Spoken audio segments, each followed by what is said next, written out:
ஓம் கஜானனம் பூதகணாதிசேவிதம் கபித்தஜம்பு பலஜாரபஜ்ஜிதம் உமாசுதம் சோக விநாசகாரணம் நமாமி விக்னேஸ்வர பாதபங்கஜம். ஓம் காகயித்வஜாய வித்மகே கட்ககஸ்தாய தீமகே தன்னோ மந்த் பிரச்சோதயாத். ஓம் நீலாஞ்சன ஜமாபாஜம் ரவிபுத்திரம் யமாக்ரஜம் சாயா மார்த்தாண்டம் தம் பூதம் தம் நமாமி சனைச்சரம். அனைவருக்கும் வணக்கம். நான் உங்கள் அஸ்ட்ரோரும். வர இருக்கும் சனிப்பெயர்ச்சி மீன ராசிக்கு என்ன மாதிரியான பலனை செய்ய போகிறார்? இந்த சனிப்பெயர்ச்சி மீனத்திற்கு யோகமா இல்லை யோக பங்கமா அப்படிங்கிறத பார்த்துடலாம். அதற்கு முன்பாக இந்த சனிப்பெயர்ச்சியானது எந்த நாளிலே நடக்கிறது அப்படிங்கிறதையும் பார்த்துடலாம். நிகழும் மங்களகரமான விசுவாவசு வருடம் மாசி மாதம் 22ஆம் தேதி 6/3/2026 வெள்ளிக்கிழமை காலை 7:56 நிமிடங்களுக்கு கும்பராசியில் இருக்கும் சனி பகவான் மீன ராசிக்கு புரட்டாதி நட்சத்திரத்திலே 4ஆம் பாதத்திலே மீன ராசிக்கு பயிற்சி ஆகிறார். இவ்வாறாக பயிற்சியாகும் சனி பகவான் மீன ராசிக்கு என்னென்ன மாதிரியான பலன்களை செய்ய போகிறார் அதைத்தான் நாம் இந்த பதிவில் பார்க்க போகிறோம். சனி பகவான் உங்கள் ராசிக்கே வருகிறார். கும்பத்திலிருந்து மீனத்திற்கு பயிற்சி ஆகிறார். இதுவரையிலே விரயச்சனியாக இருந்தவர் இந்த சனி பயிற்சியானது மீனத்திற்கு ஜென்மச்சனியாக வருகிறார். ஜென்மச்சனி என்ன பண்ணும்? உடம்புல உட்காந்துக்கிட்டு கொஞ்சம் படுத்த தான் செய்யும். அவர் பார்க்கும் பார்வை 3, 7, 10ஆம் இடங்களை பார்க்கிறார். அப்போ 3, 7, 10ஆம் இடம் என்பது 3ஆம் இடம் தைரியம், வீரியம், பராக்கிரமம். 7ஆம் இடம் திருமணத்தை பற்றி சொல்லக்கூடியது, லைஃப் பார்ட்னர் கணவன் மனைவிகளை பற்றி சொல்லக்கூடியது. 10ஆம் இடம் தகப்பனார், தொழில், வருமானங்களை பற்றி சொல்லக்கூடியது. ஆக மீனத்திற்கு பயிற்சியாகும் சனி பகவான் 3, 7, 10ஆம் பார்வையாக ரிஷபராசி, கன்னிராசி, தனுசு ராசியை பார்க்கிறார். அப்படி பார்க்கும் பொழுது சனி பகவான் 3ஆம் பார்வையாக ரிஷபராசியை பார்ப்பது உங்களுடைய தைரிய, வீரிய, பராக்கிரமங்கள் வெளிப்படும். தைரியமாக எந்த ஒரு காரியத்தையும் எதிர்கொள்வீர்கள். அந்த காரியம் சக்ஸஸ் ஆகுமா, ஜெயிக்குமா, இல்லை ஜெயிக்காமல் போகுமா அப்படிங்கிறதெல்லாம் கவலை கொள்ள மாட்டீங்க. அப்படியெல்லாம் பார்க்காம காரியமே கண்ணம், காரியத்தில் கண்ணாக இருப்பீர்கள். அந்த காரியத்தை முடிக்கிற வரைக்கும் தூங்க மாட்டீங்க. நீங்கள் பாட்டுக்கு உங்கள் வேலையை பார்த்துக்கிட்டே இருப்பீங்க. எதிர்பார்ப்பு இல்லாமலேயே உங்கள் வேலையை நீங்கள் தொடர்ந்து செஞ்சுக்கிட்டே இருப்பீங்க. ஒரு சில பேர் பார்த்தீங்கன்னா இந்த வேலையை பார்த்தா எனக்கு எவ்வளோ கிடைக்கும், இவருக்கு நீங்கள் உங்களுக்கு நான் கூட வந்தேன் எனக்கு என்ன தருவீங்க, எனக்கு என்ன இருக்குது அப்படிங்கிற லாபக்கணக்கை போடுவார்கள். ஆனால் நீங்கள் எந்தவித எதிர்பார்ப்பும் இல்லாமல் உங்கள் வேலையை நீங்கள் பார்த்துக்கிட்டே இருப்பீங்க. குருவின் வீட்டில் இருந்தல்லவா பார்க்கிறார் சனி பகவான். 7ஆம் இடமாகிய கன்னிராசியை பார்ப்பது திருமண தடைகள் விலகும். இதுவரையில் திருமணம் பேசி வச்ச திருமணம், பொண்ணு பார்த்துட்டு போவாங்க, மாப்பிள்ளை வீட்டில் பேசுவாங்க, பதில் வராது. அப்புறம் பார்ப்போங்க, பொண்ணு படிக்கிறாங்க, பையனுக்கு இன்னும் சரியாக வேலை கிடைக்கல, வெளிநாட்டிலேருந்து எரிவு கிடைக்காது வர்றதுக்கா அப்படின்னு பல காரணங்களை சொல்லி திருமணம் தடைப்பட்டிருக்கும்.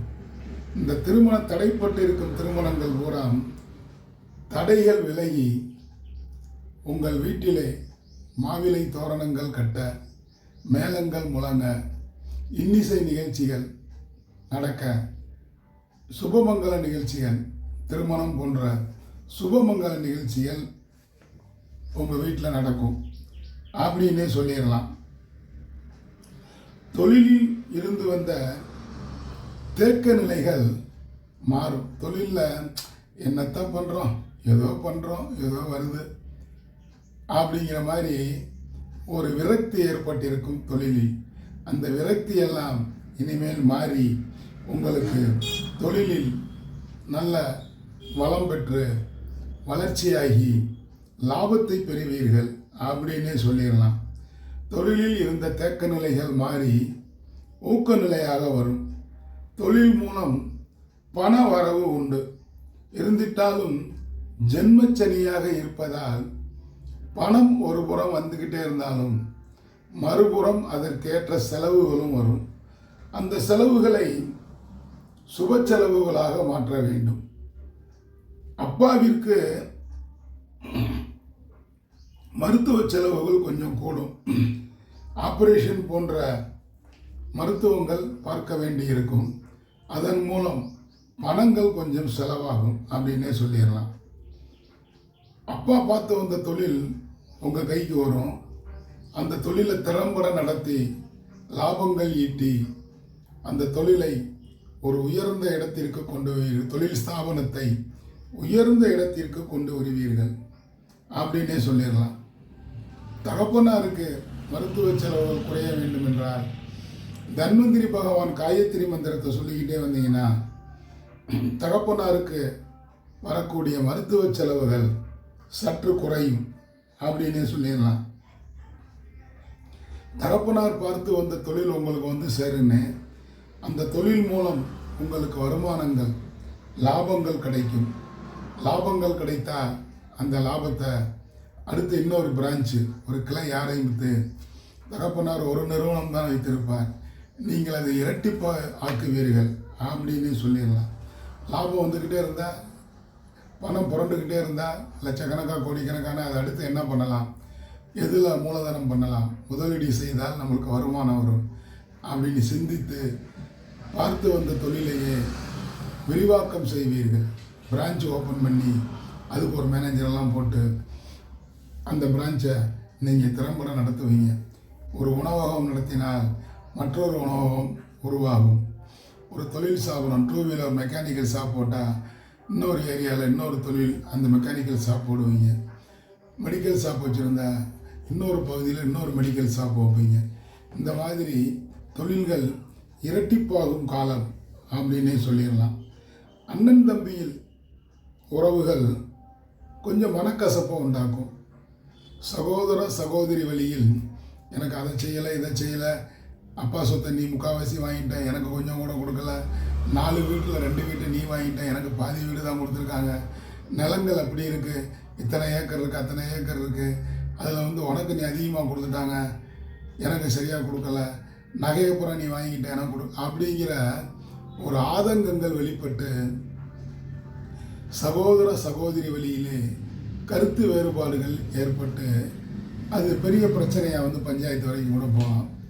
கொஞ்சம் மனக்கட்டுப்பாடு, நம்மளுக்கு கிடைச்சது அவ்வளோதான், நம்ம தகப்பனார் சொத்து, இதை வச்சு இருப்பதை கொண்டு சிறப்புடன் வாழலாம் அப்படின்னு ஒரு திருப்தியோடு இருந்தீங்கன்னா அவங்க அதிகமாக வாங்கினாலும் எவ்வளோ நாளைக்கு இருப்பாங்க. மனச்சாட்சிக்கு விரோதமாக வாங்கினால் எவ்வளவு காலம் வாழ முடியும்.